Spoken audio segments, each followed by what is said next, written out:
All right. LDWMMAC, and that stands for Lions Den Women's Mixed Martial Arts Community. This is your boy, Coach Shelton Harrison. You're live on the Coach Shelton Harrison Combat Sports Show live. Man, I got the one and only. I got Randa Quiet Storm Markos here live on the show. How you doing, Randa? I'm doing great, thanks. Man, Randa, I really appreciate you taking your time to, join us, for a few minutes here to, talk about your upcoming fight versus Amanda Ribas and just talk about you in general. Man, Hey, thanks for having me. I'm happy to be here. well, well, God bless you. So Randa, Paige Van Zandt pulls out of this fight, and then you get the call. What were you thinking after you got that call to face Amanda Ribas? Well, I was excited to get another fight like so soon because I don't like waiting too long in between fights. And so right after Christmas, I was bugging the matchmaker to set me up with something, and he came to me with this. I'm like, hell yeah! Like I'm ready to get back in there. I'm always ready to fight. I'm ready to get back in there, and whatever opportunity presents itself, I'm on it right away. And if that's going back to Brazil, then I'm happy to do it. But the Brazilians, they love you, Randa. They love you over there. The last time I was there, I was kind of bummed out of the results of my fight, but I loved Brazil. We flew out to Rio and enjoyed some a little vacation time for a few days, and I love it. I'm happy to be back. Now, Randa, we're doing this by live stream, and look, you already got fans. You got one guy, Reggie the Tree, called you a legend. Oh, thank you. Everybody giving you a lot of love. So you'll see the replay of this, and you'll see everybody, giving you a lot of love in the comment section. So, Thank you. I appreciate it. so Randa, Amanda Rivas, what do you think about your opponent? Her skill sets, attributes. So Amanda Ribas, so I was looking her up, and she fought twice in 2019, and then she hasn't fought since 2016, and then before that she didn't fight since 2015. I mean, there's a huge gap there, and I'm not sure what the reason was. I heard some rumors, but I'm not 100% sure what the reason was for her huge gap. But I know she's been training, and she looked very impressive in her last fight with. Mackenzie Dern, very very impressive. She's got fast pace. She's a scrapper, but she's nothing new. Like I've been in this game for a really long time. I fought some of the best, and I don't see anything different there. Like so. I'm gonna be ready for wherever this fight goes, and I'm excited to face her. She's I feel like she's got a lot of hype coming from two wins, and she bumped me in the rankings and everything. Like she's number 15 after two fights. That kind of like pissed me off. You got two fights and you go, and who did you fight? And now you're number 15, and I'm not even ranked anymore. Yet I fought half the girls that are top 15. So um, I'm excited to get in there and show you guys that I deserve to be up there. Listen, Randa, you got one of the toughest resumes in WMMA. I mean, you fought the likes of Gadelia. I mean, you fought the likes of what? You just beat Ashley Yoder. That's a tough component. I mean, a tough opponent. I mean, you faced, Courtney Casey. I mean, you faced some really good opponents. Justine Kish, Nina Anzarov, and all of those are like top tier fighters. That you faced. So I was like, man, why isn't Randa ranked again? Because I thought the Ashley Yoder win to me should have been enough to put you in the top. Even the top 12. I mean, I thought it was a good win for you. I honestly believe like she's underestimated. Like she doesn't look like much when you watch her, but when you get in there and you actually like grapple her, she's very very awkward on the ground. And I was just like, you feel like you're in quicksand when she's on you. Like and I wasn't prepared for that. I wasn't prepared for the type of grappler that she was, and you can't prepare for that because it was just a weird like the way her body moves, the way she's like I don't know, the way she just moves is just like very, very different from anything that I've seen. And I fought a lot of girls. So that was a very tough fight, in my opinion. And she gave Mackenzie Dern a lot of pride. I actually thought she beat Mackenzie Dern, in my opinion. Yeah, I agree. I agree with that. Really? See, Yeah, and see, I had a lot of people calling me, "Ah, you just don't like Mackenzie Dern." I'm like, no, seriously. I thought Ashley Yoder won. yeah I totally agree. I watched that fight before I fought Ashley Yoder, and I was like, man, that was like, that was weird that Mackenzie Dern got that because I thought Yoder did a lot more in that fight. Yeah, I thought she did too. That she's hell. I mean, Ashley Yoder's hell for anybody. So I'm like, I hope my girl get in the top rank. Well, you know what? After this win, do you think you'll be in the top 10 at least, or the top 12? You know what? The way the rankings look right now, I don't even care, to be honest. Like doesn't make sense, you know. Yeah. So I don't care where I'm ranked as long as like I want to get those two wins. Once I get that, once I break through that, I feel like I'm unstoppable. I've been really focused on my mental health and um just like just like being confident and stuff and like hell yeah, like I faced all so many tough chicks and I've fought so many times, and I'm only getting better and I'm always looking to get better. I'm switching gyms constantly to figure out what's missing in my game and like right now I'm at a Muay Thai gym and it's a different type of they got jujitsu there as well and it's a different type of jujitsu. So it's like MMA jujitsu. So I'm really excited to go in there and showcase what I've been working on and just improve. Yeah, well, Randy, you've definitely improved because I remember even in the stand-up game, where, like when you first started, like when I first saw you on Ultimate Fighter, from then until now, I'm actually seeing you throwing like combinations, like really good combinations. I'm seeing you like ending the combination off, with kicks, with low leg kicks, body kicks. Like you've actually, even defensively, you're not getting hit as much as you did like when I first saw you fighting. Now, what do you attribute all of that to? Cause I mean, I've seen it. Honestly, like I'm just constantly trying to get better. So I think my worst fight so far, like when I fought Claudia, I think I did really well against Claudia, but the fact that like I got hit more than usual when I fought Claudia, and it was because that I was at a boxing gym and then I switched over to Muay Thai, and they told me not to do both, and I did both because I just wanted to make sure that I had everything down because it's the movement for Muay Thai was a lot different from a boxing like the boxing movement and boxing stance, and I decided to do both, and I went in there and I was flat-footed and I was like getting hit a lot more than usual, but I was able to take away a big part of her game and I felt very very good about that fight. I feel like I could do better, but yeah, like it's just constantly figuring out what's missing in my game and figuring out what I need to work on, what will make me better, and I'm always doing that. And since that fight, I went into the next fight with better hands. And you're gonna constantly see improvement from me because I'm constantly looking for what'll make me better. And there's no stopping for me as long as like I'm healthy. I'm out there working. Yeah, you know what? When I was in North Carolina, and I saw you fight. And I think probably the most unhealthy is that you were, when you told me about your knees. And you know what? To be honest, I didn't even know, you having the issues until I saw you were leaving out of the octagon, and you had this you had this crazy crazy limp, and I'm like, man, she went the distance with Marina Rodriguez, who, is a hell of a striker. You did 3 rounds of her on, like a knee, or I think you told me it was your knee, and you couldn't even put the pressure on it or do what you need to do, and you went to a draw. So I mean, like, what? I mean, what? God, I'm sorry. Question coming up. You went to a draw with Rodriguez with that, and you're unhealthy. What do you? I mean, what do you see yourself doing with Ribas now that you're healthy? um yeah, man, Rodriguez is tough. After like I didn't I underestimated her too. I went in there after I fought her. I was like, man, I could have won that fight. I could have submitted her. Had I been at the right gym, I was focused on straight jujitsu and not MMA jiu-jitsu, and I was in positions where I could have finished that fight and I didn't because I just wasn't comfortable with my jiu-jitsu at that time.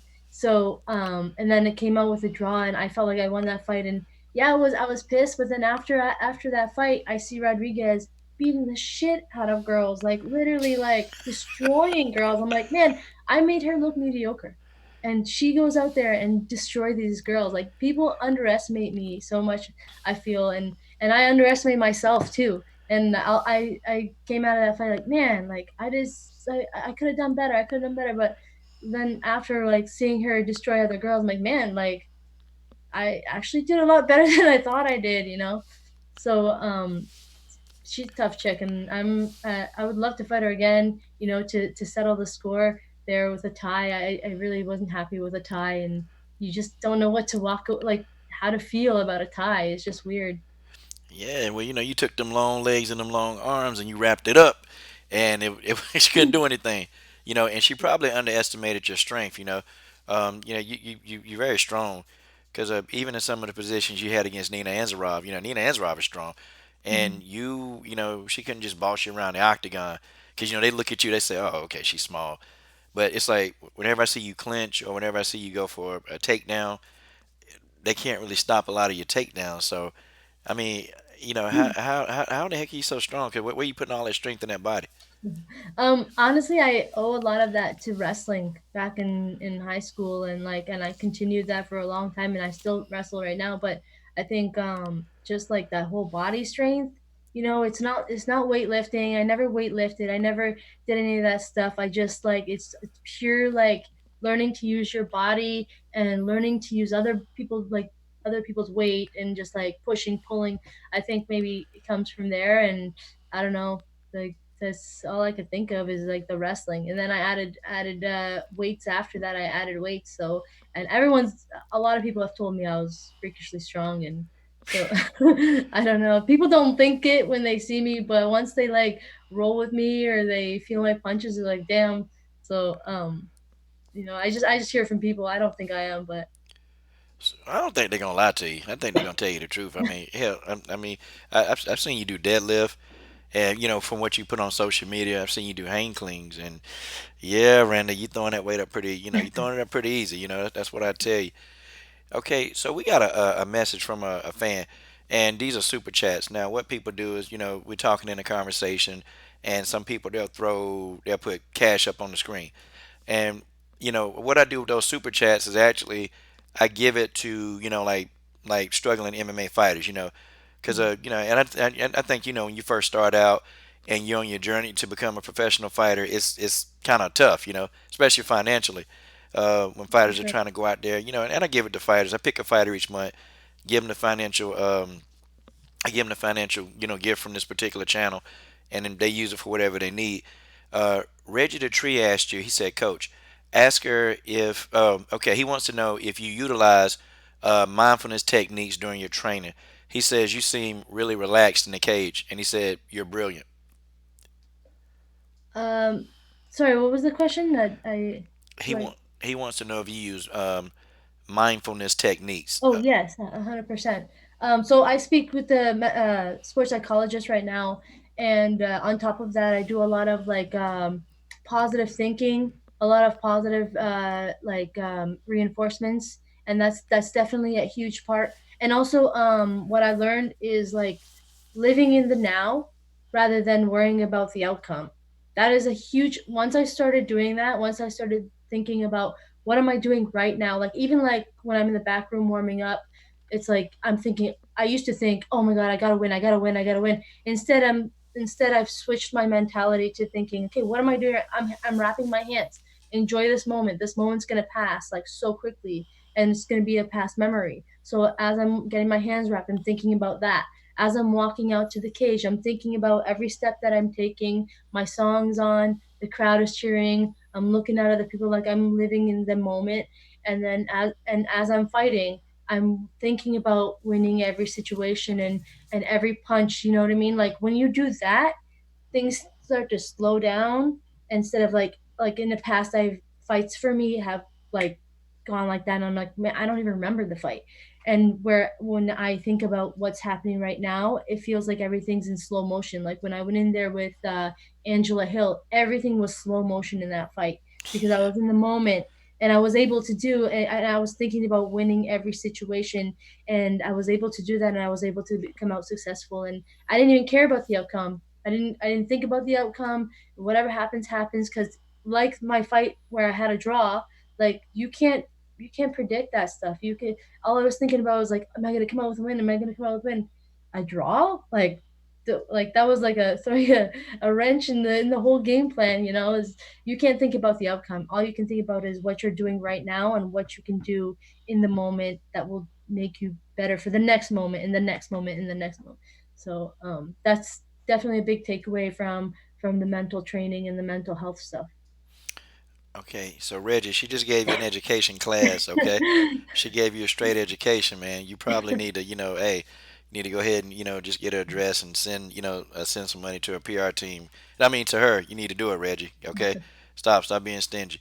So yeah, so the mental health part is very important, and I hear you talk about it a lot when you interview. And I watched a lot of your interviews, and I hear you speak on it often. You know, and do you think some fighters just kind of they don't address the mental health part of it, or Yeah, I didn't. I mean, I was always told that I was mentally strong, and I always faced things and like tried to like. I have a lot of issues with my like home life and like growing up and everything, and I was able to put it all aside and just focus on what I was doing until it came to a point where other things started to creep in, and I was just like constantly like not focused anymore, or like rude comments will stick with me, and I'm just like, you know what I mean, like I would let things bother me, and I realized that, man, I is like my brain is out of control and I can't focus anymore because all I'm thinking about is how I'm being judged, or like am I doing enough, or being down on myself. So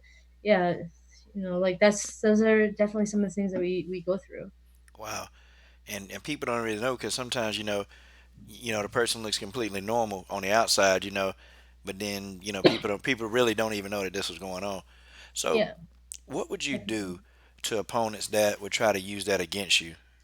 You know, because you got some opponents that are really like that. Yeah.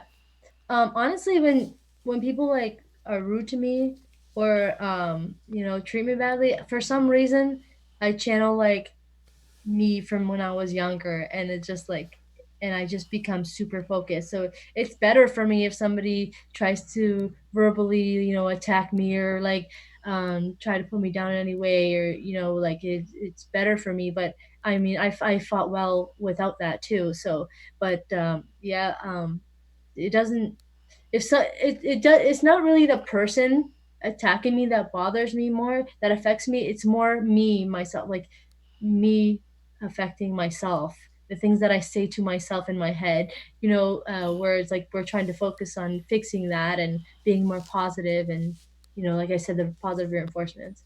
Wow. Okay. So basically, what you're saying is they can't even phase you. they No. they can't even phase you. Wow. And Randy, he spoke on one time when people always underestimate you. Like there were people, and you were actually an underdog versus Angela Hill.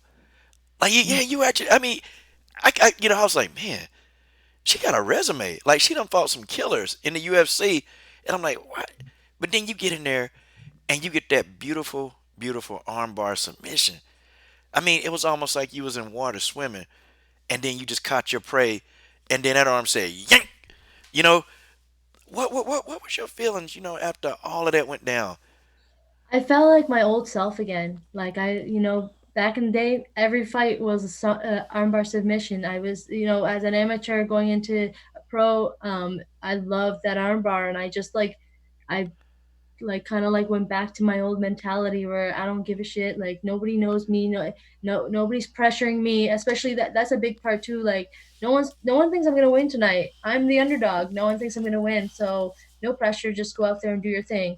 And also like just thinking in the moment. Like bring me back to like when I first started. It didn't, like, nobody came to watch me. Nobody cared to watch me. So it was like no pressure.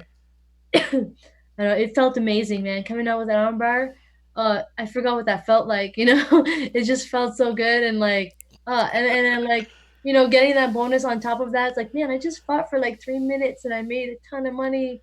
That's awesome. I like this feeling. I want to do this again. You even had Dana White come to backstage, and Yeah, he was like, yo, good shit. yeah. Like, dang, man. Okay. You got now one of your favorite friends who actually set up our first interview, General Africa Awaken. He said he's been waiting on you. He's been Oh, waiting. He's been waiting for you to come back and do another interview. So, General, you got your wish. He's here. Combo Breaker 99. He says, I always respect to this channel, and he said he's rooting for you, Randa. oh, So, thank you so much. a question here. In the okay, yeah, from okay, I'm sorry, y'all, if I'm missing your comments. Jason Rose, he says your opponent Amanda Ribas is a very technical striker with a black belt in judo and BJJ. Oh, it's not a question. He says he hopes she kicks the shit out of her league leg. Oh, Lila, yeah. God, dog. Jason, come on, violence, man, violence, cut it out. So, okay, so you got the better resume, you got the better body of work, and you do believe that your experiences are more than hers, and you'll be able to get in there and use that experience that you've gained from the Gedalias, the Caseys, the Hills, the Yoders to go in there and actually be victorious versus Rebus. Yeah. So, Ribas is hungry. I think she's hungry, but man, I'm more hungry than she is. I've been waiting for this, 2-win streak, to start for a really long time. And, with the training I'm doing now, I feel good about it. I feel confident, and I'm gonna get better. Like camp just started. Uh, I'm figuring out all my flaws and stuff, and we're working hard. So I'm not underestimating this girl. I know she's tough, and I know she's hungry, and I know she's coming off 2 wins, and she's like pumped, and she thinks she's unstoppable. But I'm excited. I'm excited about this fight. I'm excited for a tough opponent. I feel like fighting, aggressive people, tough people. I feel like that brings out the best in me. So I'm excited. Like you said earlier, against who? But you said against who? Yeah. So I mean, that's and I can leave it at that. But you said against who? So, hey, I kind of look at who you've been fighting lately, like your last 6 fights. Like somebody in the comment section called 115, like you've been fighting murderers row. Yeah, it's like they're just handing them to me, one at a time. And I like no one's ever beaten the shit out of me. Like I No, went in there with Claudia and I took out a huge part of her game. She could not take the fight to the ground. She's a black belt in jujitsu. She's one to fear. I think she's one of the best in our division when it comes to jujitsu. I mean, Mackenzie Dern, but Mackenzie Dern still has a lot to prove. But I feel like Claudia is definitely one of the best on the ground, and she can take me to the ground. And like I would love that fight again too. But we'll see. We'll see what the future brings. okay. She said, hey, she's gonna see what the future brings. Okay, 2 questions here. Man, y'all pumping them out. Okay, I'm sorry. Okay, Mr. Bennett, he's asked 3 times. Are you still a purple belt in jiu-jitsu? Yeah. See, the thing is, I don't do gi. So I do gi like every once in a while. I'll do gi, but I love no gi, and I love like looking for submissions, and like I just love the scrappy jujitsu. Gi is just like it's like a chore for me right now. Like I'm a purple belt, but man, I've beat a lot of purple belts. I've beat a lot of brown belts, so I feel like it's just the color. She says she's not trying to wear a gi, okay? Okay? She's not trying to wear a gi. Okay, Jason Rose, he says, Randa Ribas. Okay, okay, he's telling you Ribas has been knocked out by punches by Poliana Viana. Yeah, I Hey, know that. that's the girl that beat up that mugger. Yeah, she beat the hell out of him. Oh yeah, yeah, yeah. With the hometown pressure on Ribas, can you land that $50,000 shot? Damn, that's a good question. Can I? Well, we'll see. I can't predict the future, but man, I'm working on it. I'm working at my Muay Thai coach he's one of the best. I don't know if you know Miti. He's from Thailand, and he came out to Detroit, and now he's got a gym here in Detroit, and I've been driving an hour and a half to go train with him, and I love working with him, and I know I'm like a sponge when it comes to training. I'm just like I act like I don't know anything at all, and they teach me from the start to and they take me to wherever they can take me. So I'm excited to see if my punches got stronger, if I can ever do that. My biggest dream is to knock someone out. That'd be awesome. Yeah, yeah, yeah. You maybe throw that straight right hand, down the pipe, or okay, how would you see it? A head kick, straight right hand. I mean, what? I don't know, man. How do I see the fight going? Yeah. My hand raised, you know. Okay. Says she see the fight going with a hand raise, y'all. You guys are asking some very good question. Let me see. What set the fire? Oh, okay. Okay, Ashy Knuckles. Okay, hey, that's a fighter's name, Ashy Knuckles. He says, Randa, what set the fire in you to get into MMA? God, that's Um, what's up. I think I always had the fire in me. Like when I started wrestling, I always had that drive to be the best at whatever I could do. When I started wrestling, honestly, my family didn't have any money, and I did it because it was free. And then I got into MMA. just because it felt like wrestling again. I love that feeling of competing the way you compete. And I think my first fight, I got in there and I was so scared of getting hit and how it would feel and everything.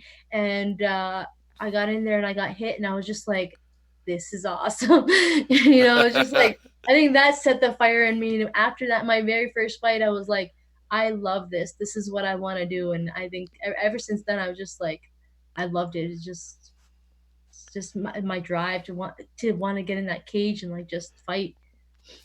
Okay. Now I'm gonna ask this question, but I ain't gonna ask too many of these questions because there's an interview about Randa. But what they want to know is, okay, what do you think about Jean Goulet being champion, and who do you think will win in Jean versus Joanna? Joanna Jedrzejczyk. Who do you think wins that fight? I don't know, man. Like you haven't seen much of the other girl. She's tough though. Like she seems like a brick wall, man. But Joanna's just. I think Joanna's got more experience. I think Joanna is a different style for her. I think Joanna can pick her apart. I think Joanna. Yeah. So now, were you impressed with Jean Goulet when she like was the first person to KO Jessica Andrade? Like just I'm talking about just put her down. Yeah, but Joanna beat Jessica Andrade, so and Jessica Andrade is a beast, and to see her go down like that, yeah, was very very shocking. But I still think Joanna, she's a different type of creature. Yeah, very different, very different. She Mhm. fast too. She real fast. Mhm. She got a jab too, man. She just pumps that jab nice and quick, man. Yeah. Wow. Okay. Well, Randa, not too much more. Now, I want to ask you some technical questions now. Yeah, I've been waiting to ask you this. I've been waiting for a while. So, okay, I want to ask you, how do you avoid, okay, a clinch, a Muay Thai clinch, when you're trying to go down for a double leg? Because, I got this old school master. He's guy weighs about 130 pounds wet, and well, he's always taking me down. And it's kind of laughable because he laughs at me. How do you prevent someone from actually hitting you with a knee when you're trying to shoot for a double leg? Because you have some fighters that's good enough to do that. You gotta really sell your hands. You gotta really really make them think you're going to punch them in the face before you drop. You can't just go for a takedown. That's the biggest thing. A lot of people, they think they could just go for that takedown or run for it. You're just setting yourself to get kneed. You got to really really sell your hands, or throw in a few punches and drop. And then drop. Changing your level is huge. So really really sell your hands and really drop that level. Okay, all right. Takedown defense. Randy, you got some of the best takedown defense in WMMA. What in the world do you do to prevent yourself from being slammed on that canvas? For takedown defense, you got to sprawl, sprawl, sprawl, crossface, sprawl, and then or front head and arm. I don't know, like you gotta like even if you don't sprawl, say they get in, you gotta learn to like stop them with your hips and crossface, or like put your weight on them. I don't know. It's just you gotta practice that a lot. Before my fight with Carla Esparza, I literally would go into wrestling practice and I would just get shot on over and over and over by these freaking beast guys. Like they would just take me through the entire like half the mats. They would just take me right through, and every day I'd get a little bit better, a little bit better, a little bit better. That's basically what you got to do. Just practice getting sprawling and timing. Dang, Randy. Sprawling and timing, guys. Sprawling and timing. Yeah, there's no easy way to put it. To learn how to sprawl, you gotta get shot on over and over and over, and you gotta feel it. Yeah, so it's not strength because I thought I could out muscle him, and nah, it didn't quite work. He's very technical, so I'm like, I always found myself getting taken down, or he can catch me in a clinch, and he catch me in a head clinch, and then start controlling my head and moving me side, and I'm like, man, this is uncomfortable. So Oh, so you're getting sprawled on? yeah, so I'm going for a takedown, and then Oh, he's okay. he's like he's just So lightning fast, and he's grabbing me, and he's controlling my head, so I can't complete a takedown. So it's so like, so that is because you're probably stopping. You're shooting and you're stopping. So when you shoot, you gotta shoot through somebody. You can't stop right when you get down there to grab the legs. You know what I'm saying? You gotta shoot through the person. that will help you a lot. Or like, you know, Damn. you know Okay. what I'm saying? Like a lot of people, especially in MMA, a lot of people shoot, but they stop. Right when they get the back of the knees, they stop. A big thing is like Carla Esparza does it really well. She'll shoot right through a person. She will never stop. Or if she stops, she keeps driving forward, forward, forward. That's the key to takedowns is shoot through them. Wow. I'm asking an expert because boxing was so much more easy. It was so much more easy. I didn't have to worry about somebody trying to clinch you by the head or take you down. I, You I just find boxing to be the hardest, man. really. Oh Yeah, I man. find boxing to be harder. If you can work your jab, man. If you can work behind the jab, boy, you can Yeah. set up everything else, body shots, whatever. Man. Well, Randa. Okay, I'm gonna let you go here. Uh, okay, every fighter they've laughed at me when I've asked this last question. How in the hell do you get out of a Kimura? Uh, I got Kimura once, and I told myself it would never happen again. But Oh no, when this don't sound good. you well, the best thing for you to do is grab your other hand. Grab your other hand, turn into it, like face that Kimura. I don't know. It depends on which position that you're in. But like when I first started out, it was like whatever arm you're being Kimura, get your other arm there and like protect it. But once you're like this, you kind of like you got nothing stopping your arm from going back. But it depends on the position that you're in. That's the best advice I've ever heard on how to get out. Because everybody else just say you shouldn't get in one in the first place. Like seriously, That's true. like That's true, but I was talking I, to Sabina Mazo. She said, "Yeah, well, you shouldn't get in that in the first place." And I'm like, "What? What? Come on now, come on now. You're supposed to know." Okay, yeah, it's pretty uncomfortable and dangerous. Well, listen, Randa, I definitely appreciate you being here, and I know you got to leave here. Um, do have anybody you want to thank your team because you got a lot of different teams now. You've been around now. yeah, well, yeah, a garage gym sponsors me, trains me, and for every before every fight, and through the entire year, actually, I train there for my conditioning. Um, uh, my Muay Thai gym in Ann Arbor, they're pretty awesome. The Windsor Wrestling Club for sure. Windsor Wrestling Club. I grew up wrestling there, and as I grew up, everybody else grew up with me, and now they're all coaches at the Windsor Wrestling Club. So it's like it just feels like home. I love that place. Um, yeah, just all my fans, thank you so much for supporting me all these years, and hopefully there's plenty more years for me to show you what I got to show you, and like let's get 2 wins in a row, and then we'll let's make a title shot. That's what I'm hoping for, and I hope you guys can be with me through this. Of course, we rolling strong with Quiet Storm. Randy, I mean, I think you're only 34, right? Yeah, Ah, okay, Randy, that's like prime time in women's MMA. I mean, you know that. Come on, like you got people still fighting in their age 40s. age Yeah, is just a number to me. yeah, it ain't nothing but a number. You still going in there, you taking these young girls and you beating the hell out of them. That's what you do. Well, Randa, I definitely appreciate you, definitely dropping by. And hopefully, you come by again and, we can chop it up. Maybe we can talk some fight picks next time, like really talk about some picks. Who do you pick? And maybe I can see if I can pick better. Maybe I can see if I can pick more winners than you. Honestly, I'm really bad at picking winners. Everybody I pick usually loses, What? but I'm definitely not putting any money on that. Oh, so you giving Joanna karma, jinx. Are you cursing Joanna now? I hope not. Well, guys, I appreciate everybody in the comment section, and they're giving you a lot of love. They're saying thanks for the interview, Randa. Thanks for coming Oh, by. thank you.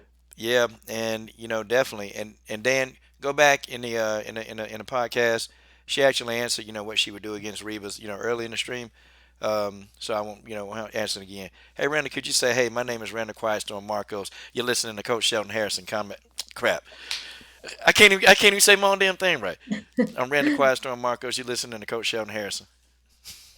Hey, I'm Randa Quietstorm Markos, and you're listening to Shelton Harris. Oh God, all wrong. Coach Shelton Harrison. Dang it, Coach Randa. Shelton Harris. Sorry. Hey everyone, I'm Randa Quietstorm Markos, and you're listening to Coach Shelton Harris.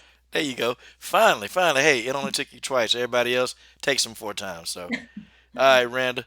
Thank you for All right. stopping by. Thank you so much.